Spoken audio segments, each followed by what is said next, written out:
I don't know, actually. I don't really I can get burnt out, but not usually on music. I can get burnt out on production. Mm-hmm.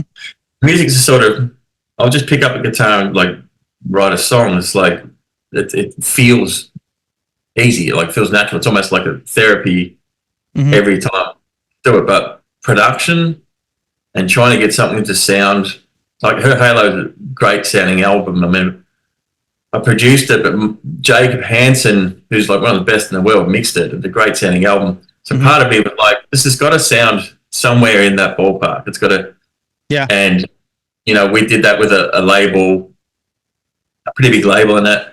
And this one was on our own, and we're like, well, everything needs to be. Everything feels like. I suppose there was I put an expectation on myself that probably I didn't have in the last couple of albums, because it felt like, well, it wasn't so much a continuation of Her Halo, it's the start. So we went backwards.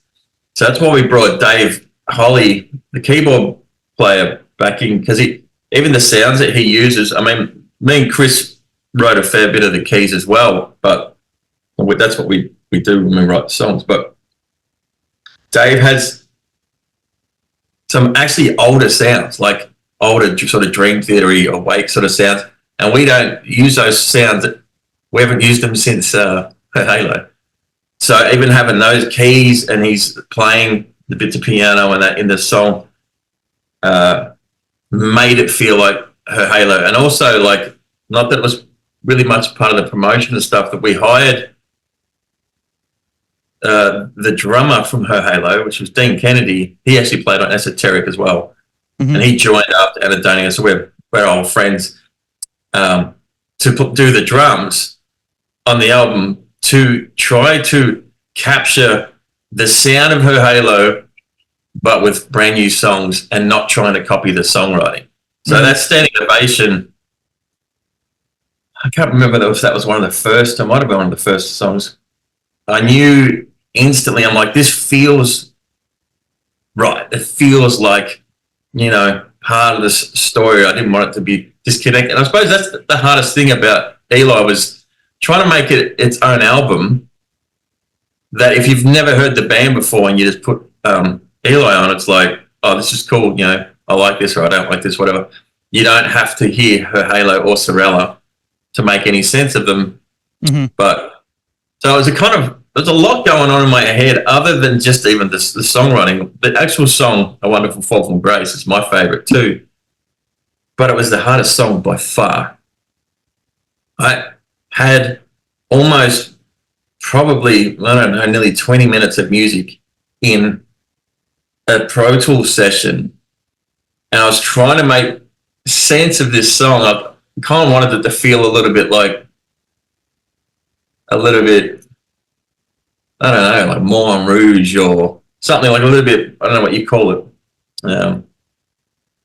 bit theatrical, obviously. Mm-hmm. And trying to piece all the bits together, it's one of the songs that nearly beat me. And I like the challenge of trying to, piece a song together. Like, so I'll write parts and then I'll just move them around. And then I think, oh, that needs an extra whatever.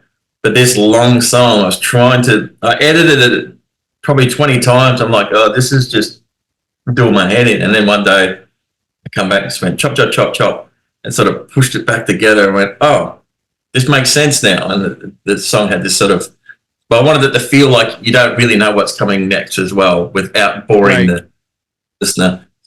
So that song was probably part of what really sort of wore me out. But I love that song. It's my favorite song. Yeah. So it's kind of. So with all the parts that you took out of it, can you make a completely different song out of it? Probably. Oh yeah. Been down that road before, quite a few times. I would have. I've got.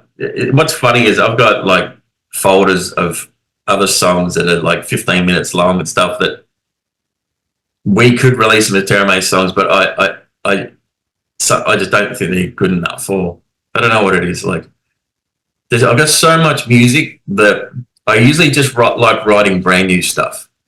So I might have a folder of, well, I got folders of songs, and I'll keep them there. But I'm like, no, I don't want to do that. What can I come up with today? And I was like, yeah, there's a riff, and I put a drum beat down and a vocal line. I'm like, this is fresh. This makes me feel. This is why I like writing music. I love that initial brand new. It's that always brand new. What can come from silence? You know what I mean? And just my head sort of thing. So I never usually go backwards and pull out old songs that I didn't like at the time. It happens sometimes, pretty rare, but I got a lot. I've probably got easy 2 albums worth of music that I don't know if I would release because they're not really 100%. You know what I mean? They're sort of like 60% or whatever. And I'm like, I don't like it at the time. But sometimes I'll go back and hear a song again and go, I think it needs a better chorus or something. And then all of a sudden the song's brand new. But I love the fresh. Yeah, it's just something brand new. Like every day I always try to write something. I was taught that when I was doing songwriting for like Australian Idol and TV and stuff. It's like you can write something every day. It doesn't mean it's going to be great, but just put it down. Put the ideas down. And I end up with so many ideas that I'm just like, it gets a bit daunting to go back and look at them all. So I'm like, what am I going to do with this stuff? And then I'll write something else, and then I'll go with that. So it's all about how I feel at the time. It's Right. got nothing. It literally got nothing to do with anything else. No, like, well, even Eli, we didn't plan this. I was chatting to Dave, our keyboard player, because we're all friends and stuff. He sent me this little piano thing that was actually the main line in or middle of her Halo or the start of Ordinary Dream or something. I can't remember. And he goes, he goes, I thought you'd like this. And in my head, I instantly went, I could turn that into a song. And that song become Hands Are Tied, the ballad. Yep. So Third favorite song on the album. That's where it started. That one little bit of piano. It was that, now you'd know the melody. It's literally the first melody in Hands Are Tied. Mm-hmm. That's one of the only melodies that we took from her Halo. But that sparked the whole album. And I was just like, all right. I went away for like 3 days and took my acoustic guitar and then just wrote all these little riffs and stuff on my phone, come back, and I had like all the bases of all the songs. Yeah.